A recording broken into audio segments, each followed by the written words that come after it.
warahmatullahi wabarakatuh. Perkenalkan, nama saya Anissa Fitri Iskandar dengan nomor NIM 2014040035. Saya berasal dari Tadris Matematika B. Video ini saya buat untuk memenuhi ujian tengah semester di mata kuliah evaluasi pembelajaran matematika dengan dosen pengampu Ibu Nita Putri Utami MPD. Di sini saya akan membahas 7 pokok pembahasan. Selamat menyaksikan. Baiklah, kita masuk ke pokok pembahasan yang pertama, yaitu hakikat evaluasi. Di dalam hakikat evaluasi ini kita ada menemukan beberapa yang termasuk dalam hakikat evaluasi. Kita masuk yang pertama, yaitu pengukuran. Pengukuran adalah pemberian angka terhadap suatu atribut atau karakteristik tertentu yang dimiliki oleh seseorang atau objek tertentu menurut aturan.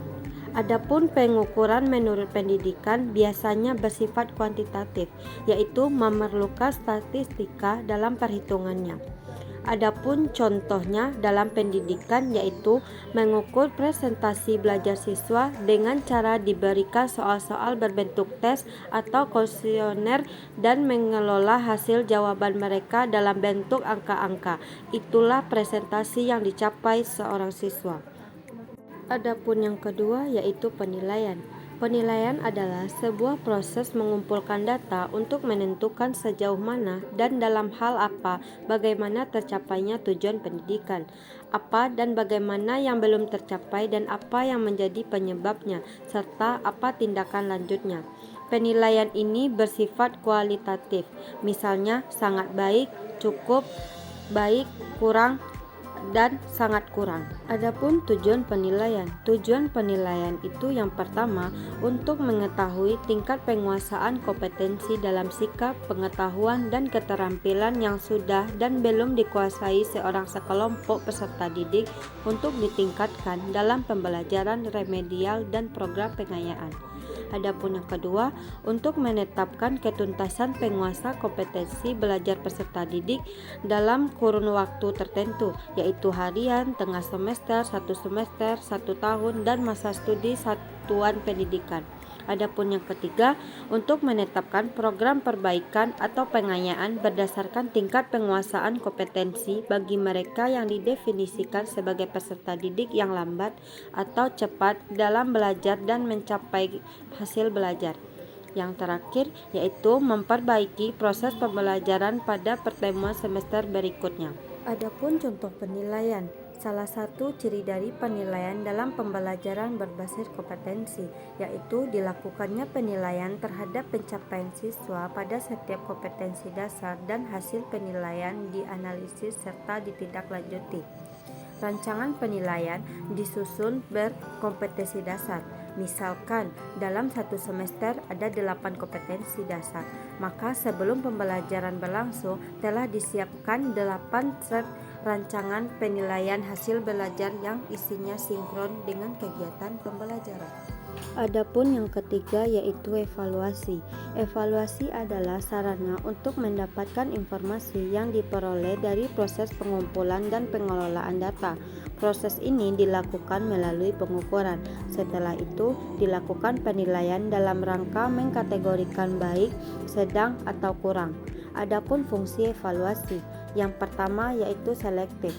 Selektif berfungsi menyeleksi antara siapa siswa yang pintar, kurang pintar, dan kepintarannya yang di atas rata-rata dapat kita kirimkan mengikuti Olimpiade Matematika. Yang kedua yaitu diagnostik. Diagnostik ini yaitu mengetahui kesulitan siswa dalam belajar terhadap materi tertentu sehingga mereka dapat mengetahui beberapa indikator yang dikuasai atau yang tidak dikuasai.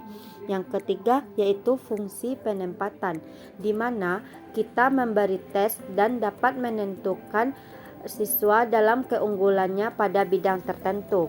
Yang keempat, pengukuran keberhasilan. Sebagai pengukuran keberhasilan tidak hanya bermakna bagi siswa, tetapi juga bagi seorang guru ataupun dosen. Yang kelima yaitu tes formatif, di mana merupakan program pembelajaran untuk memantau kemajuan belajar siswa demi memberikan umpan balik kepada siswa maupun kepada guru. Yang keenam yaitu tes sumatif, di mana biasanya dilakukan atau diberikannya pada akhir tahun ajaran atau suatu pembelajaran pendidikan. Kita masuk ke tujuan evaluasi. Yang pertama, mendeskripsikan kemampuan belajar siswa. Nilai dan pengukuran yang diperoleh dari siswa dapat untuk menguraikan kemampuan siswa dan kategori siswa berkemampuan tinggi, sedang, dan rendah selama proses pembelajaran. Yang kedua yaitu mengetahui tingkat keberhasilan proses pembelajaran. Dengan evaluasi dapat diketahui berhasil atau tidaknya proses pembelajaran matematika. Yang ketiga yaitu menentukan tindak lanjut hasil penilaian. Di sini merupakan adanya program pengayaan bagi peserta didik yang mempunyai prestasi tinggi atau sebaliknya. Yang keempat yaitu memberikan pertanggungjawaban. Evaluasi pembelajaran yang diberikan kepada para siswa bertujuan sebagai pertanggungjawaban guru kepada sekolah, orang tua, siswa dalam pelaksanaan selama ini pada proses pembelajaran. Kita masuk ke pokok pembahasan yang kedua yaitu subjek, objek, dan teknik evaluasi pembelajaran serta rubrik penskoran. Yang pertama, subjek evaluasi. Subjek evaluasi pendidikan adalah orang yang melakukan pekerjaan evaluasi dalam bidang pendidikan. Subjek evaluasi pendidikan di sekolah akan sangat bergantung pada ditentukan oleh suatu aturan yang menetapkan pembagian tugas untuk melakukan evaluasi tersebut. Jadi, subjek evaluasi pendidikan itu dapat berbeda-beda orangnya. Contohnya, untuk melaksanakan evaluasi tentang presentasi belajar atau pencapaian, maka sebagai subjek evaluasi adalah guru. Kita masuk yang kedua yaitu objek evaluasi. Objek atau sasaran evaluasi pembelajaran adalah segala sesuatu yang menjadi titik pusat pengamatan, karena evaluator menginginkan informasi tentang sesuatu tersebut. Jika dikaitkan dengan pembelajaran, maka objek evaluasinya adalah anak didik. Objek penilaian tersebut dibagi menjadi 3 ranah, yaitu ranah kognitif, ranah afektif, dan ranah psikomotor. Yang pertama kita bahas dulu tentang ranah kognitif. Ranah kognitif adalah ranah yang mencakup kegiatan mental otak. Menurut Bloom, segala upaya yang menyangkut aktivitas otak adalah termasuk dalam ranah kognitif. Dalam ranah kognitif terdapat 6 jenjang proses berpikir. Di antaranya yang pertama pengetahuan atau hafalan, merupakan kemampuan seseorang untuk mengingat-ingat kembali atau mengenali kembali tentang segala sesuatu. Yang kedua yaitu pemahaman. Pemahaman adalah kemampuan seseorang untuk mengerti atau memahami sesuatu setelah diketahui dan dapat diingat. Yang ketiga yaitu penerapan. Penerapan adalah kesanggupan seseorang untuk menerapkan atau menggunakan ide-ide umum. Yang kelima yaitu analisis. Analisis adalah kemampuan seseorang untuk merinci atau menguraikan sesuatu bahan dalam sesuatu. Yang keenam yaitu sintesis, adalah suatu proses yang memadukan bagian-bagian atau unsur-unsur secara logis. Yang terakhir yaitu penilaian atau evaluasi, merupakan kemampuan seseorang untuk membuat pertimbangan terhadap suatu situasi. Yang kedua yaitu ranah afektif. Ranah ini berkenaan dengan sikap dan nilai. Beberapa ahli mengatakan bahwa sikap seseorang dapat diramalkan perbuatannya bila seseorang telah memiliki penguasaan kognitif tingkat tinggi. Penilaian hasil belajar afektif kurang mendapat perhatian dari guru. Para guru cenderung lebih banyak menilai ranah kognitif. Yang ketiga, ranah psikomotorik. Ranah psikomotor ini adalah ranah yang berkaitan dengan keterampilan atau kemampuan bertindak setelah seseorang menerima pengalaman belajar tertentu. Hasil belajar ranah psikomotor dikemukakan oleh Sipmos Pada tahun 1956, dia menyatakan bahwa hasil belajar psikomotor ini tampak dalam bentuk keterampilan dan kemampuan bertindak individu. Yang ketiga, teknik evaluasi. Teknik evaluasi ini memiliki 3 jenis. Yang pertama, dalam aspek kognitif, yaitu dengan tes tertulis, tes lisan, dan menugaskan dalam menggunakan instrumen penilaian pilihan ganda dan uraian. Yang kedua, aspek afektif, yaitu dengan menggunakan teknik observasi. Yang ketiga, aspek psikomotorik, yaitu dengan menggunakan teknik-teknik praktik dan portofolio. Yang keempat, rubrik perskoran. Rubrik merupakan paduan penilaian yang menggambarkan kriteria yang diinginkan guru dalam menilai atau memberi tingkatan dari hasil pekerjaan siswa. Rubrik perlu memuat daftar karakteristik yang diinginkan yang perlu ditunjukkan dalam suatu pekerjaan siswa disertai dengan paduan untuk mengevaluasi masing-masing karakteristik tersebut. Adapun isi rubrik, dalam setiap komponen terdiri dari satu atau beberapa dimensi. Setiap dimensi harus didefinisikan supaya lebih jelas, harus diberikan contoh atau ilustrasi. Rubrik biasanya dibuat dalam bentuk tabel 2 jalur, yaitu baris yang berisi kriteria dan kolom yang berisi mutu. Kriteria dapat dinyatakan secara garis besar, kemudian dirincikan menjadi komponen-komponen penting. Kita masuk ke pokok pembahasan yang ketiga, yaitu taksonomi Bloom, alat evaluasi tes, notes, dan skala pengukuran. Kita bahas yang pertama, yaitu taksonomi Bloom. Secara etimologi, taksonomi dapat diartikan sebagai hukum yang mengatur sesuatu. Taksonomi dapat diartikan sebagai pengelompokan suatu hal berdasarkan tingkatan tertentu. Taksonomi adalah sebuah kerangka untuk mengklasifikasikan pernyataan-pernyataan yang digunakan untuk memprediksi kemampuan peserta didik dalam belajar sebagai hasil dari kegiatan pembelajaran. Taksonomi ini terbagi menjadi 3 ranah, yaitu ranah kognitif, ranah afektif, dan ranah psikomotorik. Yang pertama, ranah kognitif. Yang termasuk dalam ranah kognitif yang pertama mengingat, kemampuan memperoleh kembali pengetahuan yang relevan dari memori yang jangka panjang. Yang kedua, memahami, di mana kemampuan merumuskan makna dari pembelajaran dan mampu mengkomunikasikannya dalam bentuk lisan, tulisan maupun grafik. Yang ketiga yaitu menerapkan. Di sini kemampuan menggunakan prosedur untuk menyelesaikan masalah, seperti siswa terbiasa melakukan latihan. Yang keempat yaitu menganalisis, di mana kemampuan untuk memecahkan suatu bagian dan menentukan bagaimana bagian tersebut dihubungkan dengan yang lainnya. Yang kelima yaitu menilai, di mana kemampuan untuk membentuk suatu pendapat mengenai beberapa hal dan pertanggungjawaban yang berdasarkan kriteria tertentu. Yang keenam yaitu menciptakan, dapat didefinisikan sebagai menggeneralisasi ide baru, produk atau cara pandang yang baru dari sesuatu kejadian. Yang kedua, ranah afektif. Yang termasuk dalam ranah afektif itu yang pertama penerimaan, sama dengan S1, merupakan mengacu kepada kemampuan memperhatikan dan memberi respon terhadap stimulasi yang tepat. Yang kedua, responsif, yaitu A2. Siswa menjadi lebih terlibat secara afektif, contohnya berpartisipasi dalam diskusi kelas. Yang ketiga yaitu nilai yang dianut, sama dengan A3, mengacu kepada nilai atau kejadian tertentu dengan reaksi-reaksi seperti menerima, menolak, atau menghiraukan. Yang keempat yaitu organisasi atau A4. Dia mengacu kepada menyatukan nilai. Adapun yang kelima yaitu karakterisasi, sama dengan A5. Dia mengacu kepada karakter dan daya hidup seseorang dan ada juga hubungannya dengan keteraturan pribadi sosial dan emosi jiwa seseorang. Yang ketiga, ranah psikomotorik, meliputi gerakan dan koordinasi jasmani, keterampilan motorik, dan kemampuan fisik.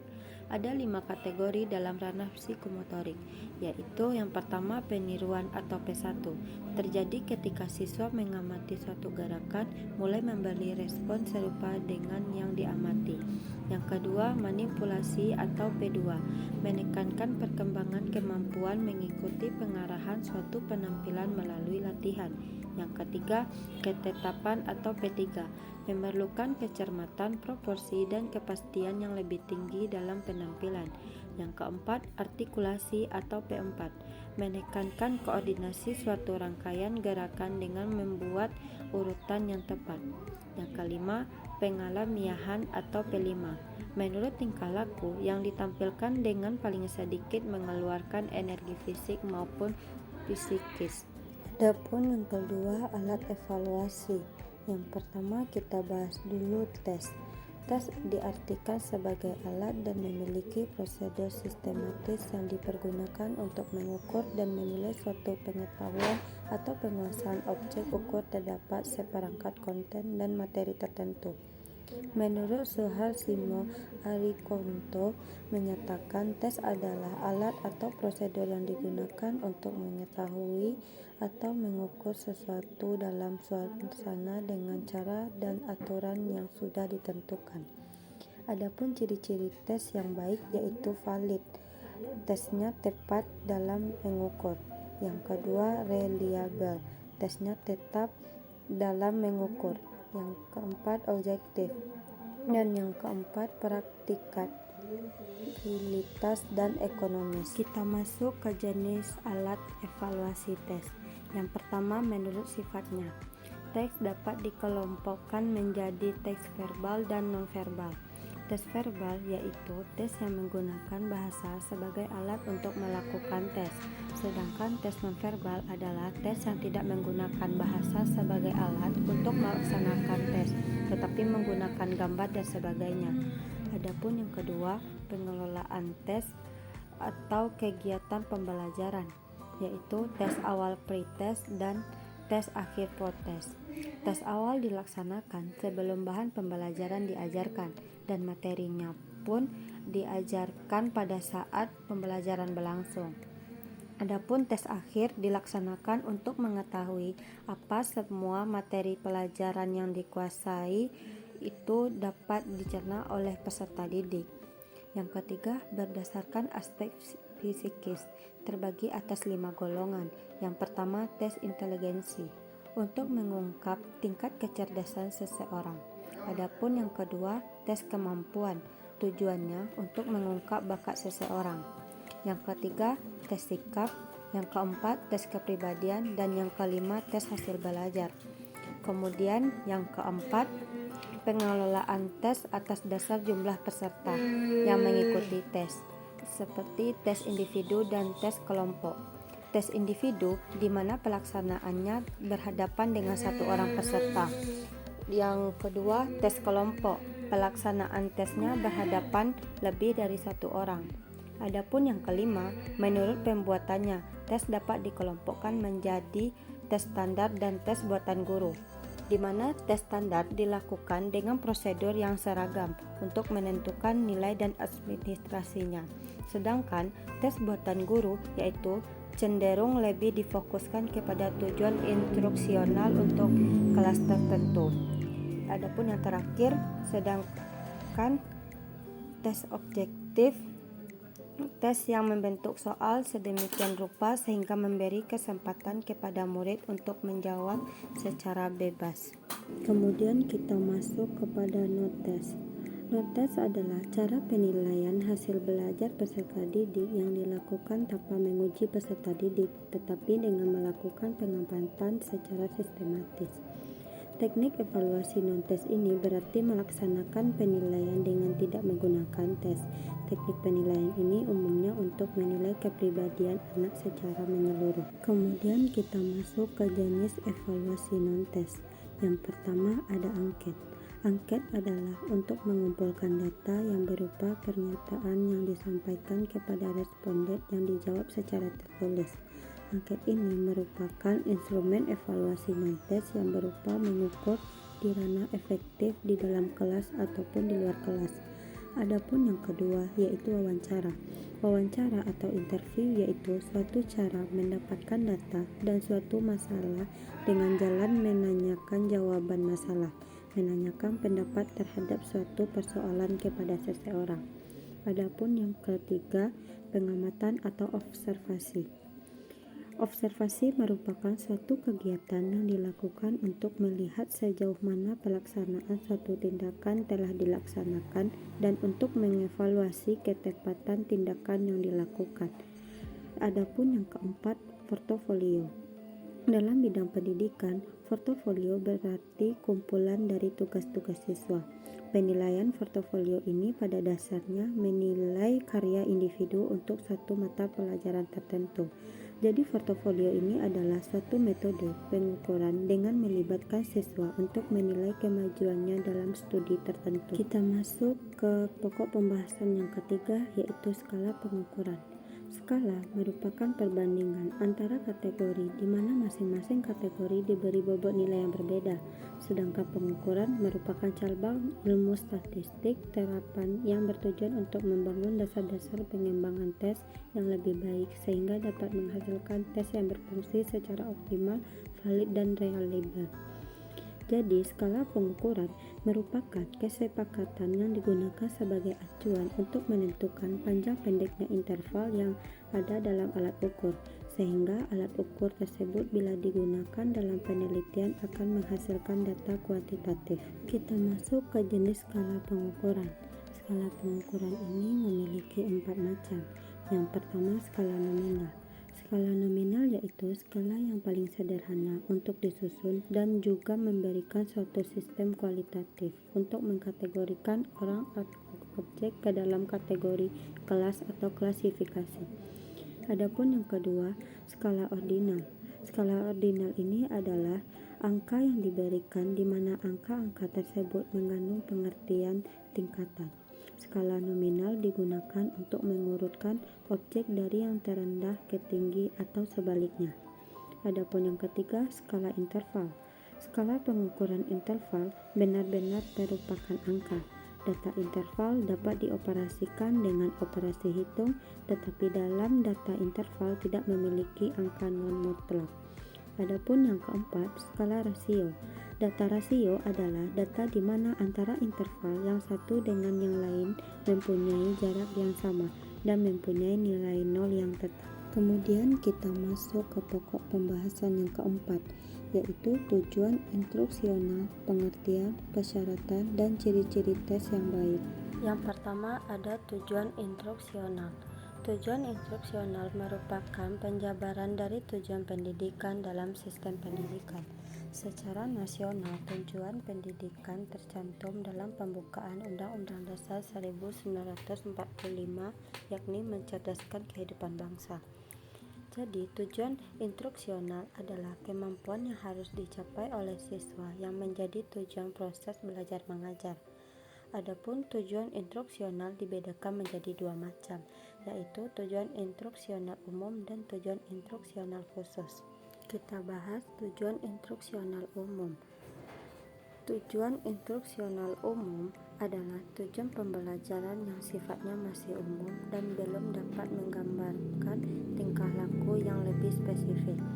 Adapun tujuan instruksional khusus merupakan penjabaran dari tujuan instruksional umum. Tujuan ini dirumuskan oleh guru dengan maksud agar tujuan instruksional umum tersebut dapat lebih dispesifikkan dan mudah diukur tingkat ketercapaiannya. Kita masuk ke contoh tujuan instruksional. Adapun contoh tujuan instruksional umum, misalnya pokok bahasan bangun datar. Mata pembelajaran matematika adalah siswa memahami pengertian dan fungsi bangun datar serta mampu menerapkannya dalam pekerjaan sehari-hari.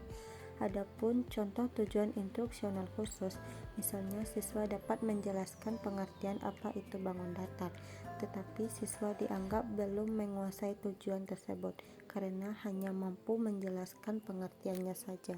Kemudian kita masuk ke pengertian tes. Tes adalah cara yang perlu ditempuh dalam rangka pengukuran dan penilaian di bidang pendidikan, yang bentuk serangkaian tugas baik berupa pernyataan-pernyataan yang harus dijawab atau perintah-perintah yang harus dikerjakan oleh tes T, sehingga dapat dihasilkan nilai yang melambangkan tingkah laku atau presentasi tes T. Kita masuk yang terakhir, ciri-ciri tes yang baik. Yang pertama yaitu validasi, merupakan suatu tingkat yang menyatakan bahwa suatu alat ukur telah sesuai atau valid dengan apa yang diukur. Yang kedua yaitu reliabilitas, merupakan ketetapan alat ukur bila digunakan akan memberikan hasil ukur yang sama. Kemudian yang ketiga, objektivitas.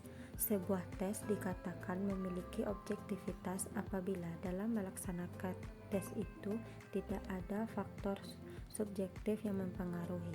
Adapun yang keempat, praktikabilitas. Sebuah tes dikatakan memiliki praktikabilitas yang tinggi apabila tes tersebut bersifat praktis, mudah pengadministrasinya. Adapun yang kelima, ekonomis. Maksudnya bahwa pelaksanaan tes tersebut tidak membutuhkan biaya yang mahal, tenaga yang banyak, dan waktu yang lama. Kita masuk ke pokok pembahasan yang kelima yaitu validitas dan reliabilitas. Yang pertama, kita masuk validitas. Validitas merupakan kemampuan suatu tes yang mengukur apa yang hendak diukur. Secara tidak langsung, itu meliputi tes dan skala yang terdiri atas sejumlah tugas yang dipilih untuk berfungsi sebagai indikator hasil belajar. Berdasarkan pelaksanaan validitas dapat dikelompokkan menjadi dua, yaitu validitas logik dan validitas empirik. Baiklah, kita bahas validitas logik. Validitas logik adalah validitas alat evaluasi yang dilakukan berdasarkan pertimbangan teoretik atau logika yang dilakukan oleh para ahli atau orang yang dianggap ahli. Adapun tiga macam yang termasuk dalam validitas teoretik ini. Yang pertama, validitas isi. Validitas isi ini untuk mengetahui sejauh mana suatu tes mampu mengukur tingkat penguasaan terhadap isi atau materi tertentu. Adapun yang kedua, validitas kontrol. Validitas ini untuk mengetahui sejauh mana butir-butir instrumen mampu mengukur apa yang benar-benar hendak diukur sesuai dengan konsep. Adapun yang ketiga, validitas muka. Ini merupakan sebagai keabsahan suatu kalimat atau kata-kata dalam soal sehingga jelas pengertiannya atau tidak menimbulkan tafsiran lain. Validitas empirik. Validitas empiris adalah validitas yang ditentukan berdasarkan kriteria, baik kriteria internal maupun kriteria eksternal. Kriteria internal adalah tes atau instrumen itu sendiri yang menjadi kriteria. Dapat dicontohkan yang dijadikan kriteria adalah instrumen itu sendiri. Sedangkan kriteria eksternal yaitu hasil ukur instrumen atau tes lain di luar instrumen yang menjadi kriteria. Contoh validitas prediktif atau ramalan dan validitas kongruen atau bandingan. Kita masuk yang kedua yaitu reliabilitas. Reliabilitas adalah indeks yang menunjukkan sejauh mana suatu alat ukur dipercaya atau dapat diandalkan. Reliabilitas mengacu pada keejaan hasil evaluasi, yakni konsisten skor tes dari masa ke masa. Kita masuk ke pokok pembahasan yang keenam, yaitu kemampuan matematis tingkat rendah. Adapun kemampuan matematis itu adalah kemampuan untuk menghadapi permasalahan baik dalam matematika maupun dalam kehidupan nyata. Kita masuk yang pertama yaitu pemahaman konsep. Pemahaman konsep adalah menekankan pada kemampuan peserta didik untuk mengerti suatu konsep matematika yang dimiliki oleh peserta didik dalam rangka menangkap makna dan mengerti benar mengenai ide atau pengertian pokok serta dapat mengungkapkan kembali ilmu yang diperolehnya baik secara lisan maupun tulisan. Menurut Dahar menyatakan bahwa belajar konsep merupakan hasil utama pendidikan. Kemampuan memahami konsep menjadi landasan untuk berpikir dan menyelesaikan masalah atau persoalan. Pemahaman konsep ini memiliki indikator. Menurut Debdignasi, indikator kemampuan pemahaman konsep sebagai berikut. Yang pertama, menyatakan ulang sebuah konsep. Yang kedua, mengklarifikasikan objek-objek menurut sifat tertentu sesuai dengan konsepnya. Yang ketiga, memberi contoh dan mencontoh dari konsep. Yang keempat, menyajikan konsep dalam berbagai bentuk representasi matematis. Yang kelima, mengembangkan syarat perlu atau syarat cukup dari konsep. Yang keenam, menggunakan prosedur atau operasi tertentu. Yang terakhir, mengaplikasikan konsep atau algoritma pemecahan permasalahan. Kita masuk yang kedua, yaitu komunikasi matematis. Komunikasi matematis adalah sebagai suatu kemampuan siswa dalam menyampaikan sesuatu yang diketahuinya melalui peristiwa, dialog, atau saling hubung yang terjadi di lingkungan kelas. Komunikasi digagaskan matematika bisa berlangsung antara guru dengan siswa, antara buku dengan siswa, dan antara siswa dengan siswa. Adapun indikator komunikasi matematis, menurut Sumarmo, kemampuan yang tergolong pada komunikasi matematik diantaranya yang pertama, menyatakan suatu situasi, gambar, diagram, atau benda nyata ke dalam bahasa simbol atau model matematik. Yang kedua, menjelaskan ide, situasi, dan relasi matematik secara lisan ataupun tulisan. Yang ketiga, mendengarkan, berdiskusi, dan menulis tentang matematika. Yang keempat, membaca dengan pemahaman suatu representasi matematika ditulis. Yang kelima, menjelaskan dan mengungkapkan kembali pernyataan matematis yang telah dipelajari. Kita masuk yang ketiga, yaitu penalaran matematis. Kemampuan penalaran matematis merupakan kemampuan yang sangat penting dan harus dimiliki siswa dalam memecahkan masalah matematika. Itu menurut Hindayani dan Widodo. Jadi, hal tersebut dikarenakan bahwa setiap permasalahan matematika harus diselesaikan dengan proses bernalar, dan bernalar dapat dipahami serta dilatih dengan memecahkan masalah matematika. Adapun indikator penalaran matematis. Penalaran matematis yang dikemukakan oleh tim PPKG Matematik dalam Damayanti adalah sebagai berikut. Yang pertama, mengajukan dugaan. Yang kedua, melakukan manipulasi matematik. Yang ketiga, menarik kesimpulan, menyusun bukti, memberikan alasan. Yang keempat, bukti terhadap kebenaran solusi. Yang kelima, menarik kesimpulan dari pernyataan. Yang keenam, memeriksa kesasihan suatu argumen. Yang ketujuh, menentukan pola atau sifat dari gejala matematis untuk membuat generalisasi. Yang keempat, kemampuan pemecahan masalah. Menurut Polya, pemecahan masalah merupakan suatu usaha untuk menemukan jalan keluar dari suatu kesulitan dan mencapai tujuan yang tidak dapat dicapai dengan segera. Maka, pemecahan masalah adalah proses yang melibatkan penggunaan langkah-langkah tertentu yang sering disebut sebagai model atau langkah-langkah pemecahan masalah. Adapun indikator pemecahan masalah menurut Polya, yang pertama, memahami masalah. Yang kedua, merencanakan penyelesaian. Yang ketiga, menyelesaikan masalah sesuai rencana. Yang keempat, melakukan pengecekan kembali. Kita masuk ke pokok pembahasan yang terakhir, yaitu kemampuan matematis tingkat tinggi. Yang pertama ada kemampuan koneksi matematis. Kemampuan koneksi matematis ini adalah kemampuan mengaitkan konsep matematika baik antara konsep matematika itu sendiri maupun mengaitkan dengan konsep yang lainnya pada kehidupan sehari-hari. Kemampuan koneksi ini memiliki indikator. Menurut Sumarmo, kemampuan koneksi matematis siswa dapat dilihat dari indikator berikut. Yang pertama, mencari dan memahami hubungan berbagai representasi, konsep, dan presentasi. Yang kedua, menggunakan matematika dalam bidang studi lain atau kehidupan sehari-hari. Yang ketiga, memahami representasi ekuivalen konsep atau prosedur yang sama.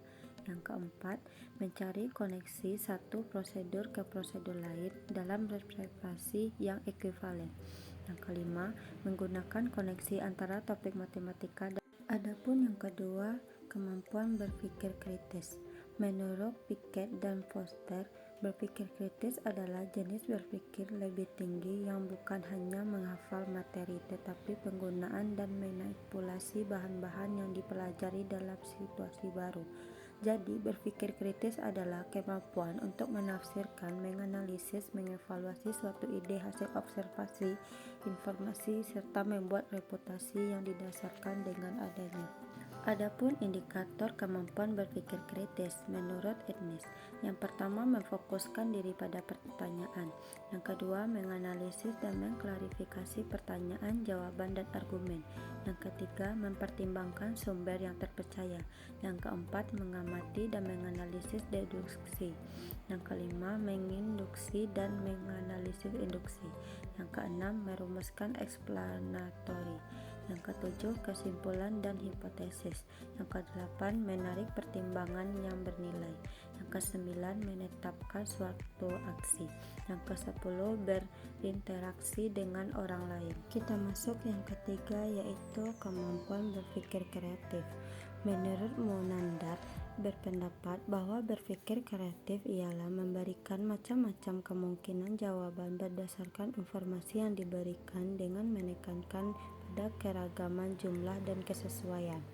Jadi, berpikir kreatif adalah sebuah kebiasaan dan pikiran yang dilatih dengan memperhatikan intuisi, yang menghidupkan imajinasi, mengungkapkan kemungkinan-kemungkinan baru, membuka sudut pandang yang menakjubkan, dan membangkitkan ide-ide yang tak terduga. Adapun indikator berpikir kreatif, yang pertama kelancaran. Kelancaran diartikan sebagai kemampuan untuk menciptakan segudang ide.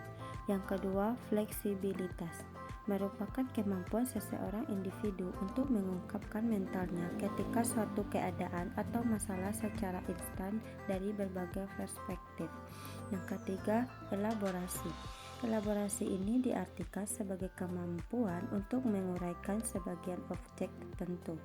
Adapun yang terakhir, orisinalitas. Indikatornya mengacu pada keunikan dan respon apapun yang diberikan. Kita masuk yang keempat, yaitu kemampuan literasi. Menurut Sari, kemampuan literasi matematika dapat didefinisikan sebagai kemampuan siswa untuk merumuskan, menggunakan, dan menginterpretasikan matematika dalam berbagai konteks pemecahan masalah kehidupan sehari-hari secara efektif. Adapun indikator kemampuan literasi menurut Nurjana pada tahun 2018, yang pertama merumuskan masalah atau memahami konsep, yang kedua menggunakan penalaran dalam memecahkan masalah, yang ketiga menghubungkan kemampuan matematis dengan berbagai konteks, yang keempat memecahkan masalah, yang kelima mengkomunikasikannya ke dalam bahasa matematis, dan yang terakhir menginterpretasikan kemampuan matematis dalam kehidupan sehari-hari dan berbagai konteks. Adapun yang terakhir, yaitu kemampuan berpikir high order thinking. Kemampuan matematika hot adalah kemampuan merumuskan dan menafsirkan matematika dalam berbagai konteks yang di dalamnya berupa bernalar secara matematis, berpikir tingkat tinggi, dan menggunakan konsep, prosedur, fakta, dan alat matematika dan menjelaskannya fenomena. Adapun HOTS merupakan suatu proses berpikir peserta didik dalam level kognitif yang lebih tinggi yang dikembangkan dari berbagai konsep dan metode kognitif. Adapun indikator HOTS sesuai taksonomi Bloom's revisi. Yang pertama, menganalisis merupakan membedakan, mengkontribusi. Yang kedua, menciptakan merupakan membuat hipotesis, merencanakan, yang memproduksi. Yang ketiga, mengevaluasi merupakan memeriksa dan mengkritik. Baiklah, hanya itulah yang dapat saya sampaikan. Lebih dan kurangnya saya mohon maaf. Terima kasih. Wassalamualaikum warahmatullahi wabarakatuh.